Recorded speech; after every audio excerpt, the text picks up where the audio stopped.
Hello, everyone, and welcome back to From Stands College Football Game Day Show. It is Thanksgiving weekend. We got a short one for you. I know you're probably about 4 beers deep, 3 pieces of pie deep if you're watching this after Thanksgiving. Uh, if you're watching it on Friday, you're probably recovering from those exact same things. So we will jump right into it with my boys, Andy Hopper and Tom Scavetta. We'll get right into the weekly recap. Andy, what games were you watching last week? What caught your eye? There were quite a few pretty interesting games. Quite a few top teams that won, but they didn't necessarily look very good while they were doing it. I'll start obviously where y'all know I'm going with this. Michigan getting absolutely fucking bailed out by the referees.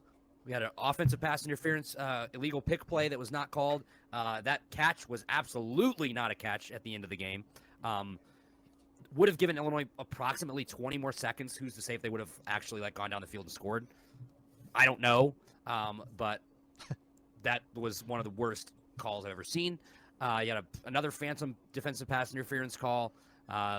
Just unfortunate. I called it on the show last week, guys. I said this is going to go one of two ways. Illinois is either going to get their asses handed to them, or they're going to look pretty good, have a chance to win, and get beat at the end and absolutely crush my dreams. And that happened. Was not, despite a great effort from Chase Brown, though. 140 yards on the ground, 2 touchdowns. That's going against a team that coming into this game only allowing just under 80 rush yards per game. Good for him. My buddy Tom here made the prediction that Blake Corum would be leading the country in rush yards after this game. He's not, but he did get hurt in the first half, and he was absolutely destroying us on the ground. He had over 100 yards in the first half. He probably would have, if he would have stayed healthy, it would have been a problem. But Michigan sneaks out the win 19-17. Illinois technically still has a path to the college, not to the college football playoff, to the Big Ten championship. If they take care of business versus Northwestern, and Iowa and Purdue both lose, the Illini are going to Indianapolis. But, I mean, you played the number 3 team in the nation to the very last second.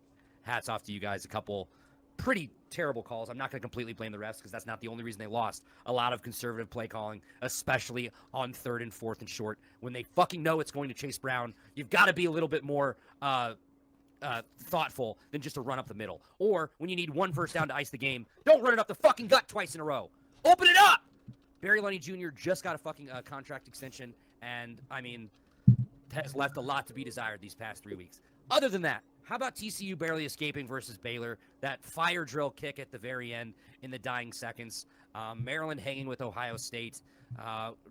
North Carolina, who we've called out as frauds all year, losing to one of the worst teams in the Power 5 in Georgia Tech.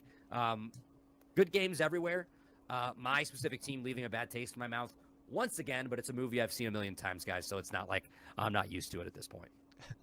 All right, Tom, any games to add on there? Yeah, I mean, Michigan TCU, Andy already talked about it. The fire drill kick. Yeah, I was watching that. I was on the edge of my seat. How about South Carolina humiliating Tennessee, 63-38? I was out at a bar that night seeing a band play, and I just see my phone constantly blowing up.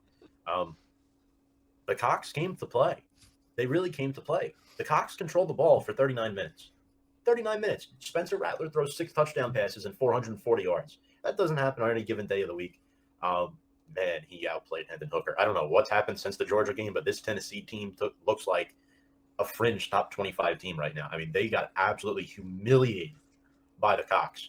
USC beating UCLA in a fight. I do want to point out last week, you guys mentioned that each week it seems like a team in the Pac-12 takes a step back, having their chances stripped of them from the college football playoff. I went against that and said USC is going to win and keep their hopes alive. So the Pac-12 curse does not continue for the Trojans yet. Caleb Williams throws for 470 yards, and Thompson Robinson, he was not terrible at 4 touchdowns. The problem, he also had 3 picks, and the Bruins had 4 turnovers. And I want to quickly shout out Austin Jones. 2 touchdowns on the ground, 120 yards in place of Travis Dye, right? We mentioned not having him on the ground for the Trojans would play a factor. Wrong. Yes, did they miss him? Yes, but Austin Jones picked it up. Jordan Addison picked it up. 178 receiving yards and a touchdown. And finally, the snowball. Notre Dame on senior day beats the shit out of Boston College 44-0. 4 rushing touchdowns. Notre Dame has the best running back trio in the nation in Audric Estime, Logan Diggs, and Chris Tyree. Mike Mayer, final home game potentially with the Irish, 5 catches, Notre Dame's defense had 4 sacks. And Benjamin Morrison, the freshman corner out of Phoenix, Arizona, 3 interceptions. Where did this guy come from? That Fighting Irish defense forced 5 turnovers and had 4 rushing touchdowns. Identity football. Marcus Freeman, have yourself a day. Drew Pine, I love you, man. Yeah, you guys covered pretty much all the big ones. The ones I'll add on, UCF is taken down by Navy, who also gave Notre Dame a problem. So I don't know where they've come from in the second half of the season, but they're playing some good football. Somehow we're still ranked, which is just ridiculous. Vanderbilt beats Florida. That's their second straight SEC win. I don't even know the last time they had 2 wins. It's been a while since they even had 1 conference win. So shout out to them. And then, I said UCLA was probably just going to be a massive shootout, and last team with the ball wins. That's pretty much what happened. That was a great game to watch, though. And one thing, I don't know why we knew from talking pre-show last week that the weather was rolling in up north in the Midwest. We didn't assess weather, snow, all that ice in any of our matchups last week, and I think that's probably why some of these games were closer than we probably thought they would be, because the snow was rolling in, Tom, like you said, in some of those northern states. Maybe they should have brought Brian Kelly up. He could have brought him some of that broth that got LSU through the Arkansas game a few weeks ago. But that'll move us into our first segment, our only segment for the Thanksgiving week. We're giving thanks, people. We got some teams, some players, some coaches, and we're going to go through what they're all thankful for this college football season. Andy, we'll start with you. Who's giving thanks, and what are they thankful for on your side? Personally, I'm thankful for Chase Brown. I think Brett Bielema is pretty thankful for Chase Brown. I think all of Illinois Nation is thankful for Chase Brown. Let me walk you through the Chase Brown experience in 2022. 309 attempts, 1,582 yards, 9 rushing touchdowns, average of 5.1 yards per carry, leading the nation in rush yards. All but one game this season, boys, over 100 yards. That one game he didn't go over 100 yards, he had 98. So he's been right there. He had a program record 10 games in a row with 100-plus rush yards. This guy wakes up and, gains 5 yards a carry. Like, it's just like second nature. Just to be able to watch this guy work, watch this guy play. We saw shades of it last year. He went over 1,000 yards. But this year, he's solidified himself. He is an NFL back, guys. He's going to be playing on Sundays. He's been the heart and soul of this offense. I don't want to say almost to a fault at a point, but sometimes almost to a fault. Obviously, we love what he's done. But sometimes, like I said, on those short yardage, 3rd and 4th downs that sometimes we have absolutely had to have and that have came back to bite us in the ass, haven't worked out because, the word's out on it, this guy. The jury's out. Like, everybody knows the ball's going to Chase Brown. I believe in him to the fullest extent, but you got to give the guy a little bit of help sometimes. So we're all thankful for him. I'm sure he's thankful for his offensive line and everybody. If you just look at what he's done, it's not just been this season, guys, as far as, his production at Illinois. Obviously, this is the most impressive one. He's got 12 total touchdowns. Like I said, 1,500 yards on the ground.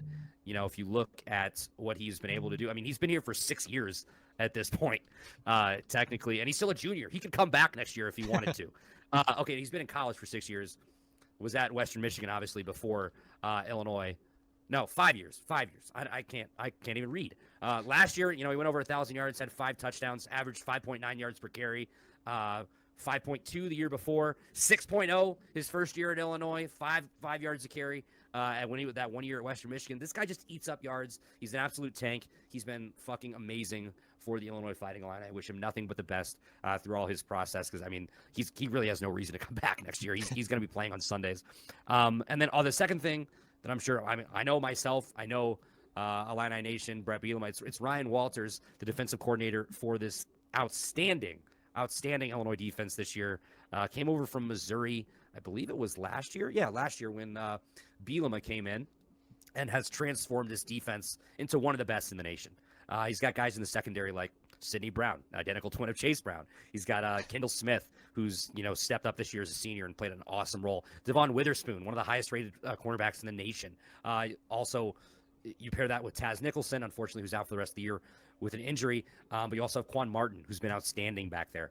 And then you look at up front, Johnny Newton at leading the nation in pressures. You have Keith Randolph, who's been awesome. Isaac Darkangelo at the linebacker position, a guy that hasn't really gotten a ton of opportunities up to this point, but comes in and steps up and has made some big plays. Calvin Hart Jr. at the linebacker position. Gabe Jacobs, the freshman, has been outstanding. We're thankful for Ryan Walters. I'm sure he's thankful for all his guys he's got out there that have been playing absolutely incredible. But it's been a breath of fresh air to watch this Illini defense this year, guys. I mean, the past 5 years coming up to this, besides obviously last year with Bielema, was a Lovie Smith cover 2 defense that was giving up like 40 fucking points to nobodies, to everybody. It felt like they couldn't stop anybody. It wasn't the right defense for this level, and it really feels like we got a guy with Walters. He's a Broyles Award finalist at this point, which I believe goes to the top assistant coach in the nation at the end of the year. Been just outstanding. The defense has been outstanding this year. Hoping for another couple good performances in this week against Northwestern and then in the bowl game. But yeah, that's what I got as far as what I'm thankful for, what I'm sure Bielema was thankful for, what I'm sure Walters, what his players are thankful for, all over the board, dude. Just all Illini all the time. Yeah, I know that Lovie Smith defense all too well down here in Tampa Bay. I mean, it was great with Bears. Like it didn't really work in Tampa when he was there. It worked for quite a long time in Chicago. Just did not have the athletes at the time to properly execute that defense while he was here in Champaign. Yeah, I don't think many people here would take it back or take him back. Tom, what do you got for us? Well, first and foremost, I'm thankful for Notre Dame football. Obviously, I'm a Notre Dame fan. It was a tough year at the beginning. It was a really tough year. Losing to Marshall, losing to Stanford. But I'm thankful that this team was able to recover behind an awesome head coach and 2 guys that really bursted onto the scene, Audric Estime and Drew Pine. Those are teammates, young players. Audric Estime, running back out of Nyack, New York, taking the reins. Kyron Williams left for the NFL a year or 2 ago. Now, Audric Estime has taken that bulk. Drew Pine, again, why was Notre Dame losing games early on in the season? Tyler Buchner was atrocious. We all said that. Drew Pine comes in, the 5'11 kid from New Canaan, Connecticut. Who knew he would be this good? That's a football team right there. Look at, BYU, Clemson, Syracuse. And it's just been one after another. And now we're in a position where we could knock a team out of the college football playoff this Saturday night with USC. I'm really thankful for this team, and of course this team in front of us as well, you guys, Brian and Andy, and thankful for you guys too, obviously, for having an awesome college football talk show. But man, just seeing those seniors and those kids walk off the field on Saturday in feet of snow, doing snow angels on the field, making snowmen together, that's what this game is all about, guys. Playing in the snow, having fun with your friends. Notre Dame football is on the rise. Go Irish. I love it. I love the passion. And you got a second one for us. What is it? So as you all know, I'm a big tight end guy. So I just want to say how thankful I am for this position unit, a position unit that is often overlooked. It's not talked about enough. Everybody wants to know who the best quarterback is, who the best running back is, or the best wide receiver. Outside of offensive linemen, tight ends are the least talked about position on offenses. Let's be real. The fullback's a dead breed. That really doesn't count anymore.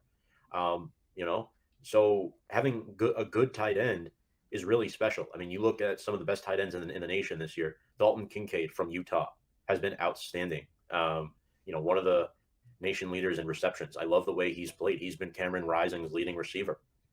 Michael Mayer out of Notre Dame. I know we were just talking about the Irish, but he was a guy that Drew Pine can lean on. Mike Mayer is super duper consistent. He stays healthy. He's never hurt. Brock Bowers, maybe a little down year receptions wise out of Georgia, but there's another guy right there. And what makes a tight end really special is the fact that they do multiple different things. On some plays they're back to block, other plays they're out there to catch a pass. They're not the fastest guy on the field, but in the red zone, you're more often than not likely to look for your tight end because your tight end has more room and space to work with because your wide receivers are wide receivers, right? They're lined up wide. It doesn't always benefit wide receivers to score in the end zone, especially at the collegiate level. Tight ends tend to get more open in the end zone. And I think that's always been what's very attractive to me, guys. You guys have asked me like, oh, what's your obsession over tight ends? The fact that they make these crazy plays sometimes when they're not expected to. They're kind of viewed not as underdogs, but, under the radar. I'm more of an under the radar guy. And having those under the radar players really ball out and give it their all, kind of blue collar athletes. I view them as blue collar athletes, hardworking players who do all sorts of different things. And that's why I'm very thankful for those guys because without them, football, it doesn't gel as well. It really, really doesn't. So I'm very thankful for the tight end position. I've always been one. If I ever played football, that would have been the first position I would have tried out for, tight end. I love it. Yeah, I should have figured when I asked you for your submissions, we'd have tight ends on here. And I'm glad you brought up Brock Bowers because he wasn't on what you told me pre-show. And I was like, is Tom really forgetting our man Brock Bowers here? No. But of course, the answer is no. You're not forgetting him. For mine, I went a little bit different. I went some things that the general college football fandom and players and coaches and so on are thankful for. My first one here, Jimbo Fisher. This man is very thankful that his contract is so god awful massive that he cannot be fired. Obviously, he had that 10-year contract extension for $95 million. The buyout is almost the entire contract. If they were to fire him this year, they would owe him $86 million of that. Texas A&M will owe him at least $50 million in buyout until the 2026 season. So they're stuck with this guy. Love it or hate it. They have 3 wins. They're not going bowling. I think Jimbo is maybe the only person happy with the current scenario at Texas A&M. My second one here, gamers, specifically college football gamers, EA Sports NCAA football is finally coming back. It has been almost a decade hiatus.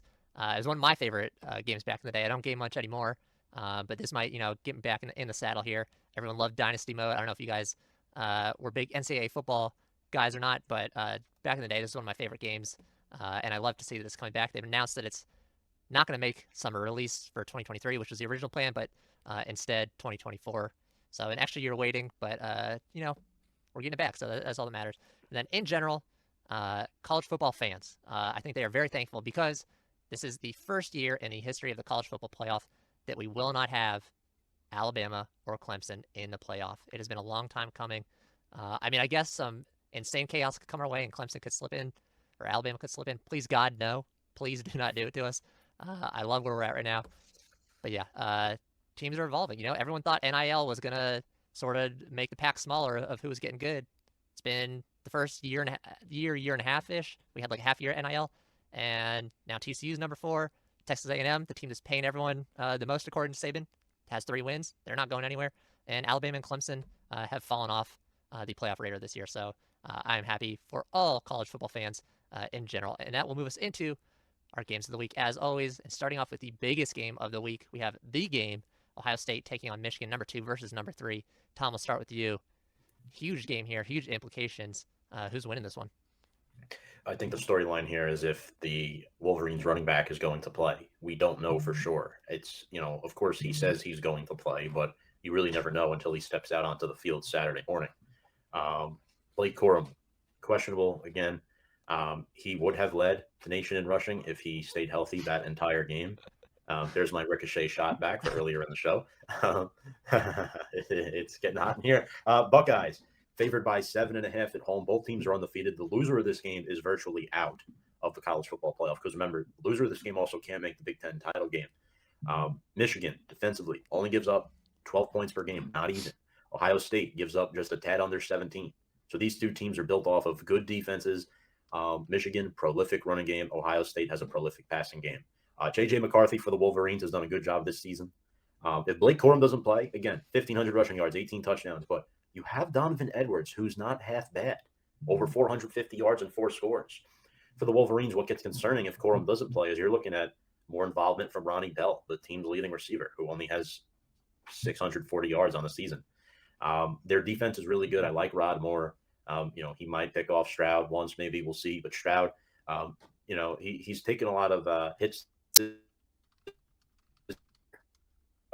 Still has 35 touchdown passes to just 4 interceptions. But let's be real, he's had a lot of help from his receiving corps as well. They deserve a lot of credit. Marvin Harrison Jr., I don't know who's going to cover that man. Dude's a beast. Over 1,000 yards and 11 touchdowns. Emeka Egbuka, 8 touchdowns as well, over 900 receiving yards. Julian Fleming, great to see him healthy this year. And tight end Cade Stover. Let me tell you a little bit about this guy, Cade Stover. A guy that I've watched some film on for a long time now, and he knows how to block and he knows how to catch. He can do those little things that can move the chains. And again, when I look at Michigan, their tight end's not as crisp. So, when in doubt, usually lean towards the better tight end, I would say. But another problem, Ohio State, their running game. Mayan Williams, 13 touchdowns. Travion Henderson, over 500 yards. And their third running back has over 500 yards. So, they're also pretty stout. That might not be their specialty, but they're stout. Jack Sawyer, Michael Hall, great on that defensive lineman. Tommy Eichenberg, man, 105 tackles, one of the nation leaders. Give me the Buckeyes in this one. All right, Andy. Yeah, so looking at this from a betting perspective, Michigan 7.5-point underdogs in this game. Obviously, Tom brings up a great point. If Corum's not there, who do you trust? You said J.J. McCarthy's had a pretty solid year, which I agree with. I think the past couple weeks have been a little shaky. Let's not forget this is a guy in his first full year as a starter. He's going to have to go on the road to the Horseshoe in Columbus and, experience this crowd. I mean, people don't take this game very lightly, folks. Oh, people down in Columbus, they call it the school up north game week. I mean, I'm sure most of the football season, they don't even use the letter M. They replace it with an X. So, I mean, it's like the SEC, folks. It just means more. Throw the records out when these two teams get together, even though they're both undefeated. And it is, like Tom said, it's college football or bust here. The loser really, really putting themselves in a tough spot and probably eliminating themselves. For me, it comes down to Corum. I think Ohio State wins the game, but God damn it, I like Michigan to cover the spread. Ooh. I see this as a very close. I see it as a one-score game. Tom talked about C.J. Stroud. I mean, we got to talk about Marvin Harrison Jr. because that dude is a freak.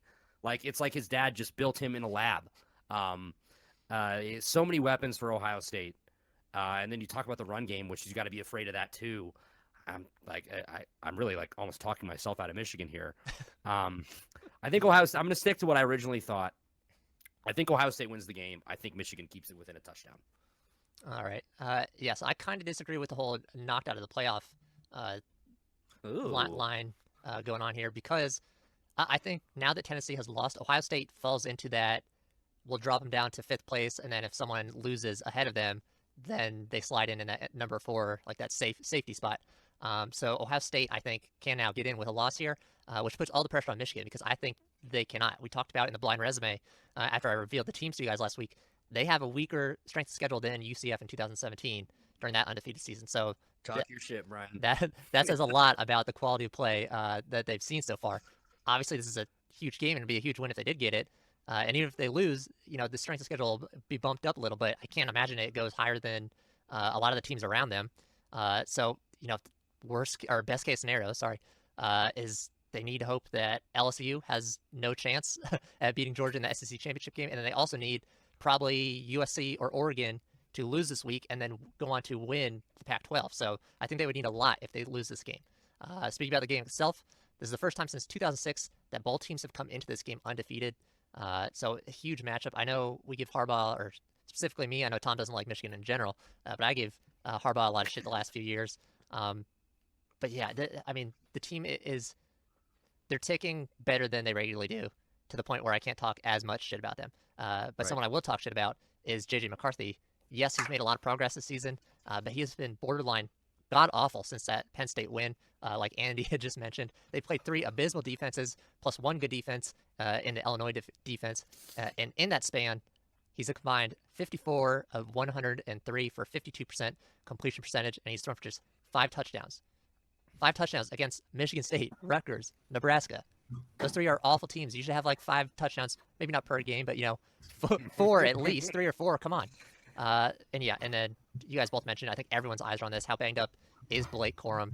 He's the star of the show for Michigan. If he's struggling, Donovan Edwards has been a pretty good backup for them, but you cannot be without Blake Corum and then rely on J.J. McCarthy to pick up the slack, because I don't think he can do it at all.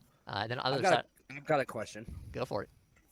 Which team do you think out of Ohio State and Michigan is better set up to make the playoff if they lose this game?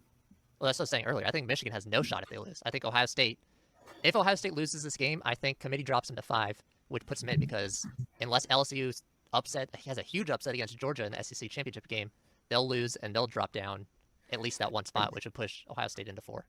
Tom, do you agree? No, because you still have USC. And I would put them above Ohio State with 1 loss, especially if they win the Pac-12. Ohio State doesn't get to compete in the championship game. To that point, you're looking at Georgia, Michigan, TCU, and USC. I do agree with that. The reason I think Ohio State is in a better position is because Yeah. Pac-12 always eats itself up. Yeah, I will say they're the team out of those two that's more likely to get in if they were to lose. Yeah. Yeah. So, yeah, for me, I'm taking Ohio State in this game. I don't need to go over all the weapons on Ohio State. You guys named every single one of them. So, I think the people have spoken on how much talent they have. I'm going the Buckeyes in the game. If you don't want to catch that one, you can watch Clemson take on South Carolina. Tom, we'll start with you. Is Spencer Rattler pulling a second massive upset in a row here? Right. So, as the leader of the Cox, I think Rattler has to really continue to put the hammer down like he did last week. They've beaten Kentucky, Texas A&M, and Tennessee now, all SEC schools. So, good SEC resume wins, despite their 7-4 record. Marshawn Lloyd is the guy they rely on offensively, 9 touchdowns on the season. Outside of that, though, they don't have too many offensive weapons. They sort of just erupted as a team on Saturday night. Again, I don't necessarily say it was a fluke, but it was more of a Spencer Rattler going back to the hype last year with Oklahoma. I just think he was that good on Saturday night. That was the old Spencer Rattler that we, knew. DJ Ukulele. I'm sick and tired of talking about this guy. In fact, I hope he just leaves Clemson and doesn't come back. 21 touchdown passes on the season, 6 on the ground. Again, really disappointing for Clemson quarterback. The expectations are higher than that. Will Shipley, 960 rushing yards and 13 touchdowns. He's the identity of that offense. Now, granted, the receivers aren't great for DJ. I will give him that. But, the offensive line gives him a long time to throw the football. I'm sorry, but if Notre Dame knocks the doors off you twice, that shouldn't happen in your collegiate career. You lost to them twice. They're not even in a conference, goddammit. I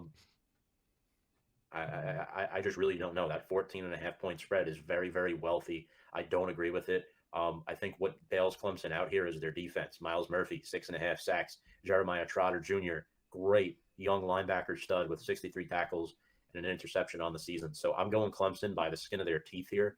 I'm not too high on them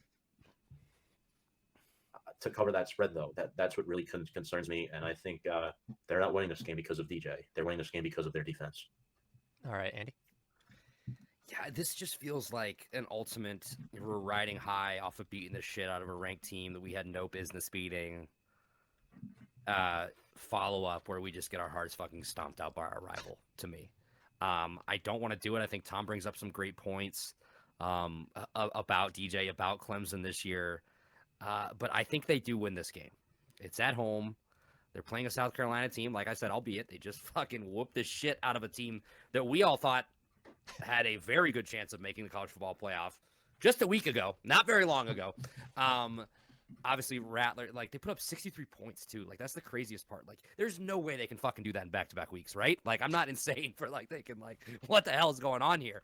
I just don't see Rattler having that much success against this Clemson defense. I like Breeze to get at least 1 sack on Saturday. Shipley's been awesome for them. Has just been able to, it seems like he's able to find the end zone at least once a game. Ugalele's got to take care of the ball. It's just been so weird with him, right? Because, like, there was one point where all 3 of us were like, all right, we might have to eat some crow on this. Like, we talk shit about him. Whether it's good or bad, he fucking comes up too much on this show, okay? Whether it's like we're all talking shit about him, or it was a couple weeks ago, it's like, well, he's actually played okay. Hasn't been that bad. Of course, since we said that, it hasn't been that bad, right? Or it has been pretty bad. He's been replaced by Klubnik a couple times, who I think he's going to be electric. Like, I think he might be the next, Clemson quarterback, right? As far as this game goes, it's a high spread. I think it's like 13.5, maybe even 14.5 in favor of Clemson. I think they win the game. I don't trust the Cox to get 2 big wins, like 2 ranked wins like that in a row. Would be awesome if they did. But. Yeah, they're coming off, obviously, a massive win. I'm sure they're all elated, but it's really hard to come back down from a field storming, we just took down, number 5 team in the nation type of game. So, obviously they're going to be concentrated, but it's a weird feeling. So, I don't know. This is your rivalry game. I think Spencer Rattler is going to recover a little bit and play closer to what he did last week than how he's been in the beginning of the season where he's not been so hot. But South Carolina hasn't won this matchup since 2013. This is still a very good Clemson team. They're not a top 4 Clemson team. I think where they are now is even a little high, but they're better than the South Carolina team. The 63 points that they put up against Tennessee was no joke. So Clemson, does need to be dialed in. And South Carolina did all that without their top scorer, Marshawn Lloyd, on the ground, their running back. So I haven't heard anything about his injury report this week, if he's going to be back. I think if he's there and he can open up, the ground game, help Spencer Rattler have a little bit more time if they can make Clemson guess a little bit, they might have a shot at keeping it close, and maybe they pull off some miracle play. The 14 points does seem like a lot, but I think Clemson is going to take this one. The most concerning thing to me here is just that Clemson D-line. They have a ton of NFL talent, and they're going up against a South Carolina O-line that has none. The big boys for South Carolina have not been able to protect Rattler. He's been sacked 24 times already this season. So if I'm looking at the stats on this game, I won't have it on the TV. But if I see any point where they're up to like 3 or 4 sacks, I'm just going to, check mark, knock it off the list. Clemson is winning that game. Moving into 3:30, we have Oregon taking on Oregon State. This is at Oregon State here. Always a tough place to play, especially for Oregon, where Oregon State has pulled some upsets. Tom, we'll start with you. Is Bo Nix and Oregon going to have a competent game this week?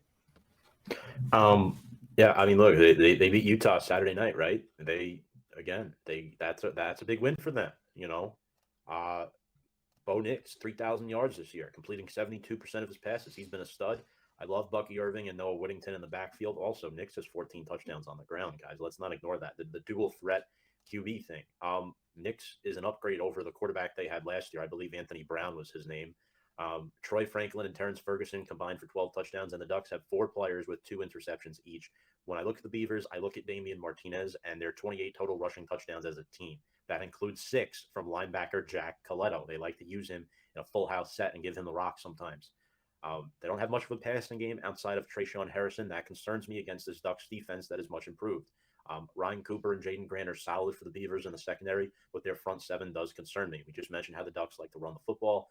Bo Nix, really high completion percentage. This Ducks team is upgraded in several different positions compared to last season. They're favored by 3 on the road. I'm going with the Ducks. All right, Andy? Yeah, I'm going to take the Ducks here as well. I mean, God, when was the last time we had a ranked Civil War? Been a while. It's been quite a bit. Obviously, we know what this Oregon team has done. God, I mean, it feels like since the early 2000s, they've, since they really established themselves back to the Joey Harrington days.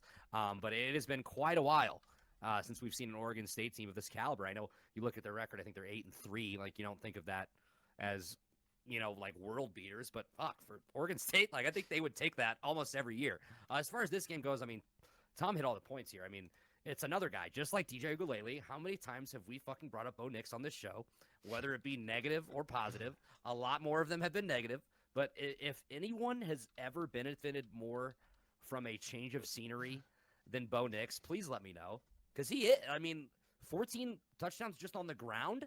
Dude, he would have been lucky to throw 14 touchdown passes last year at Auburn. I'm taking the Ducks here. I don't think they have too many problems. I love this rivalry game. I love the fact they call it the Civil War. Obviously, the Oregon State fans are going to be fucking juiced up, seeing as, they're actually, worth the shit this year as opposed to what they're used to.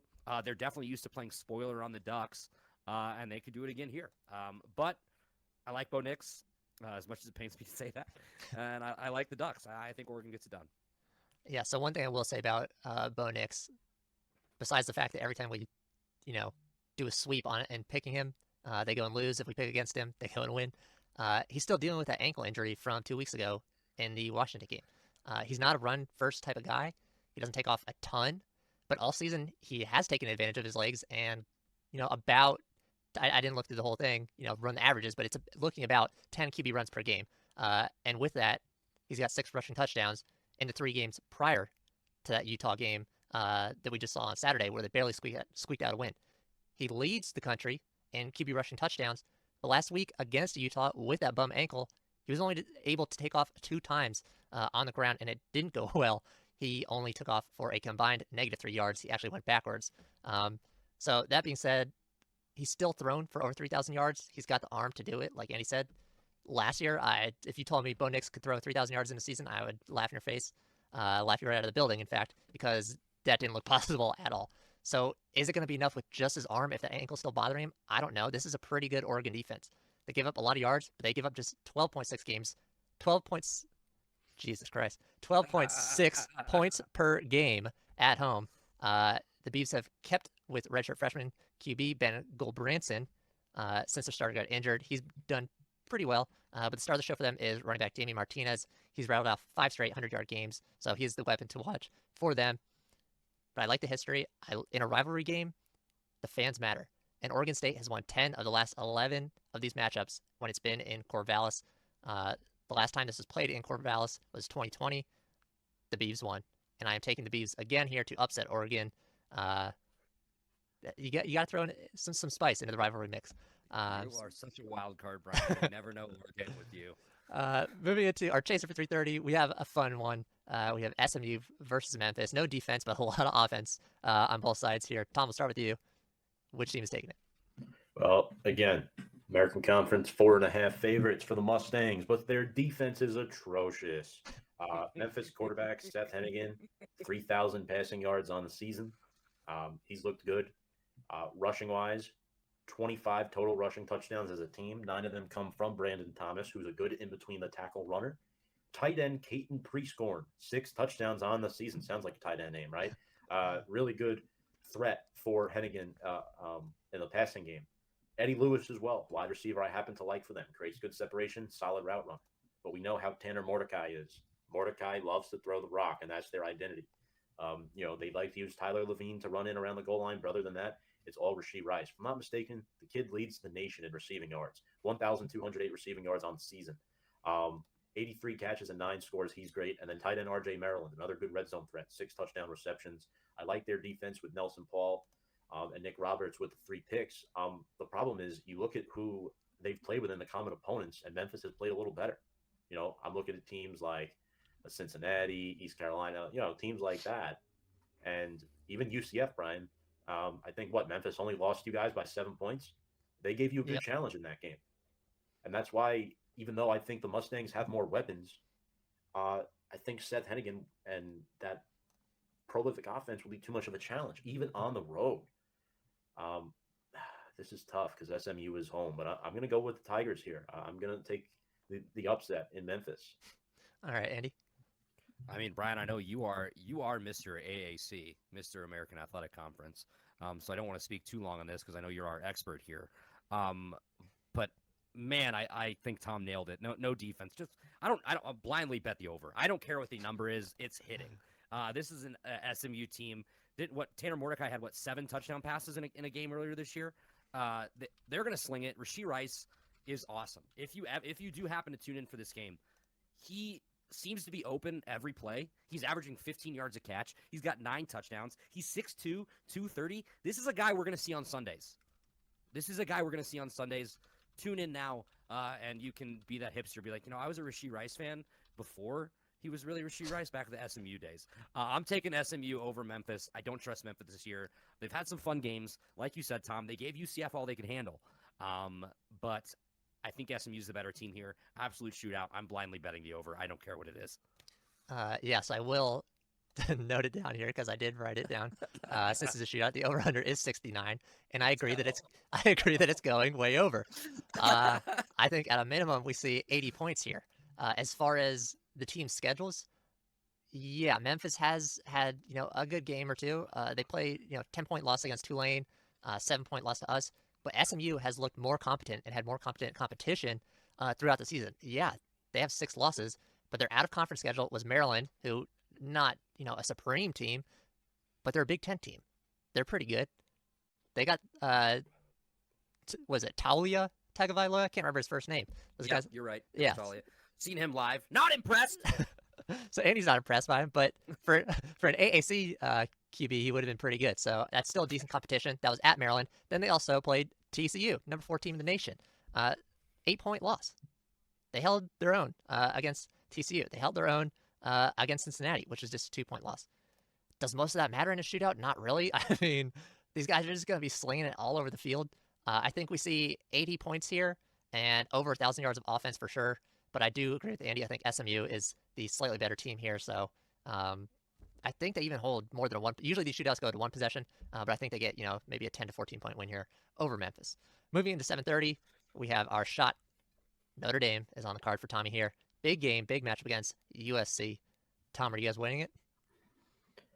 You want to put your team on the map? You want to end the season well? You want to knock a team out of the college football playoff? Well, you have an opportunity. Remember this number, guys. Today's Wednesday, so 1, 2, 3. As of the time this game kicks off on Saturday, it will be 2,191 days since the last time USC has beaten Notre Dame. 2,191 days. USC's favored by 5.5 at home, and they're the 6th-ranked team in the nation. Notre Dame's won 5 straight games. USC is looking for their first college football playoff appearance. Battle of 2 first-year head coaches for their respective programs, Lincoln Riley for the Trojans, and then we have Marcus Freeman for the Irish. Notre Dame's defense has been stout this year, only giving up 20 points per game. I'll argue this offense is the biggest test for them all season, even over Clemson.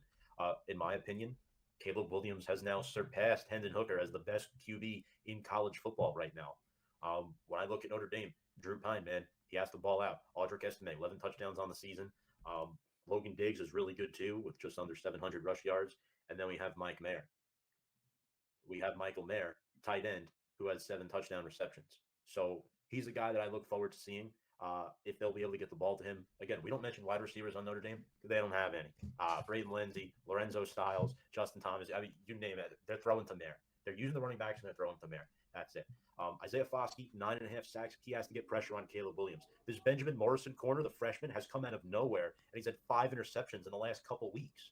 So Caleb Williams is going to have his battles cut out for him. No pun intended there. 3,480 passing yards, 33 touchdowns for just 3 picks. I mean, this guy's a transfer. He came over with Lincoln Riley. He has 7 touchdowns on the ground, too. That's 40 total touchdowns. No Travis Dye? No problem, right? Austin Jones has picked up the slack. Jordan Addison picked up the slack. Look what they did against UCLA the other night. But why did they beat UCLA? UCLA don't play defense, right? This is not a Pac-12 opponent in Notre Dame. This is a team that wins the old school way. This is the problem, though, for Notre Dame. Taj Washington, Mario Williams, who's going to compete with those guys? I'm looking at the Trojans defensively. They're capable of stopping the run. Tui Tuipulotu has 11.5 sacks on the season, among the nation leaders. Will Estime be able to run at him? Will the guards like Jarrett Patterson and Zeke Correll be able to make some nice combo blocks and double him? You have to identify him and see if Estime can find the hole. I'm looking at Caden Bullock. The guy has 4 picks on the season for the Trojans. Will Drew Pine test him? Probably not. Mekhi Blackman as well. He's been an outstanding player.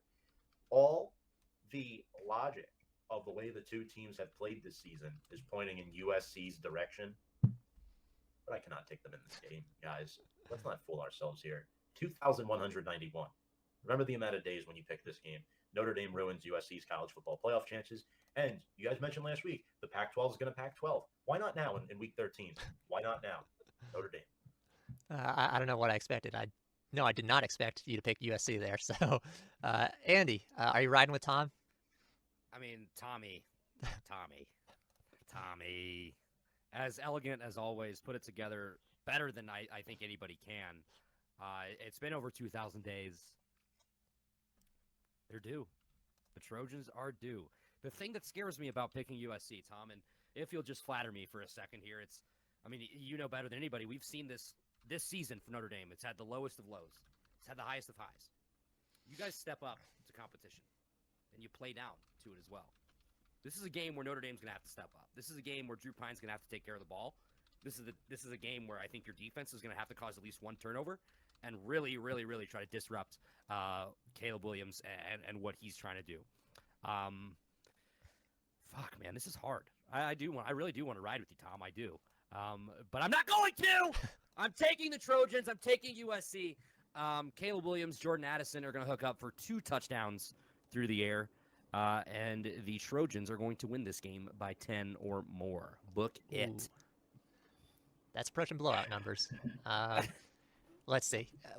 This is an interesting matchup because we have one of the, I don't think it's but one of the most historic matchups in college football. They played over 90 times. Uniform game.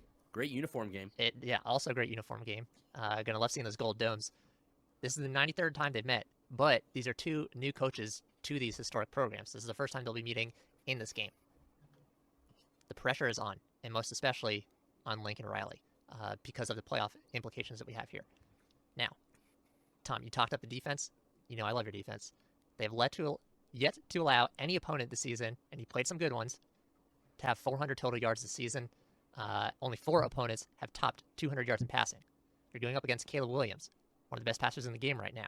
So we're going to see how the secondary can handle probably the best QB that they faced all season. Yes, that does mean he's better than DJ Ukulele. I don't think anyone was questioning that. I'm just going to make that, putting that on the table. But yeah, Caleb Williams has a fantastic arm. So is that secondary going to hold up? That's a big question. For USC's defense, their run defense is okay. They rank about middle of the pack. But last week was the first time that they faced a running back that had quick feet, who was also a bruiser in Zach Charbonnet, and he averaged over 5 yards per carry. Notre Dame has better backs. Yes, Zach Charbonnet is very good. 3 of them. But Estime, yeah, that's true. They do have 3. Estime, maybe one of my top 3 favorite backs in all of college football right now, from watching the last few weeks of gameplay on him.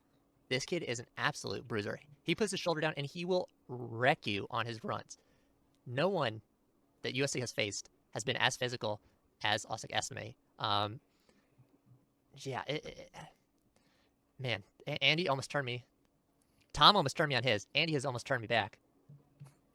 Because if there's one thing you don't want, it's Drew Pine being forced to throw. And if that run defense with USC holds up, that puts a lot of pressure on Notre Dame. But I think we keep the score low here. 17-10. The Irish are winning it. Oh! Did not see that coming! I rode with the Irish over ranked BYU. Rode with them over ranked Syracuse, and I rode with them over Clemson. So you know what? They say 3rd time's the charm. Let's make it 4. 4 times the charm. Notre Dame is beating USC. Caleb Williams goes home crying yet again after that Travis Dye injury. Yeah, I don't know. The beginning of the season, I don't want to be harsh here, Tom, but it was laughable.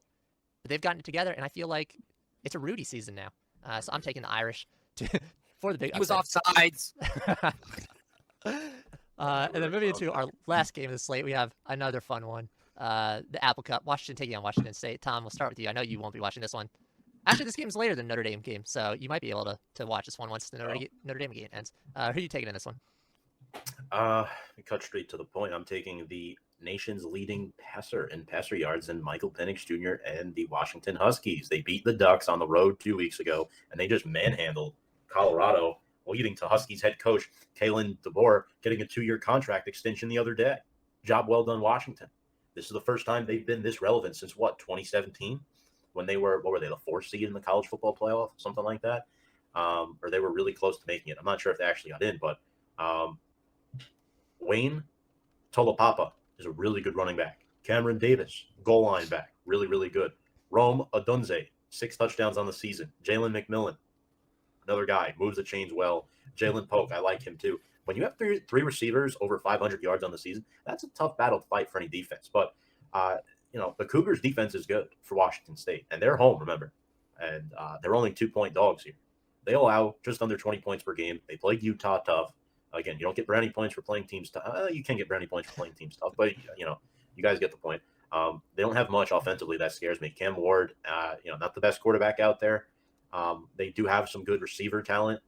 Their defense is definitely better than their offense with guys like Dian Henley and Sam Lockett III. But, again, Huskies, man, they're good. They're good, and this win will put them in I'm going to go out on a dime and say this win will easily put them in the top 10. They might be the 10th ranked team after this weekend. All right, Andy? Yeah, I'm going to go with Washington. Just simply for me, it's the quarterback. It's Penix Jr. I know he can be all over the place at times, but I do think he's the more reliable pick here. I'm going with the Huskies. Yeah, so like Tom, you said nation's leading passer, and he's going up against the 97th ranked passing defense. But despite allowing so many yards through the air, Washington State is still top 25 in the nation in scoring defense, holding teams to less than 20 points per game. So it's kind of one of those scenarios where they let you eat them up all over the field, but when you get into that, that compact zone down by the end zone, into the red zone area-ish, they stop you. So it's going to be an interesting battle here because Washington does gain a lot of yards. So this is not really the matchup. I'll say this. If the long balls start coming, I think Washington State gets eaten up. If they can avoid that and focus on the red zone defense, I think it's closer. But yeah, I have to go with Washington here. I think they've been underrated. Tom, you said they might be number 10 in the nation after this week. I think that's probably around where they should have been this week. I think they're highly underrated by the committee and just a lot of people in general. They've had a very tough schedule, and they look really good. You guys said it, Penix Jr., maybe top 5 transfer in the nation going into the season. And, he's shown everything that we knew he had, but he's on a better team now. He's not on Indiana. So I think, yeah, like you said, Washington has all the people they need to get this done in the Apple Cup. It's going to wrap up our Thanksgiving show. Everyone, thank you for joining us. Enjoy Thanksgiving. Well, Thanksgiving will be over by the time you watch this, but enjoy the games. Thank you for joining us. Links down in the description for Andy and Tom shows as well. We'll see everyone for week 14. Goodbye.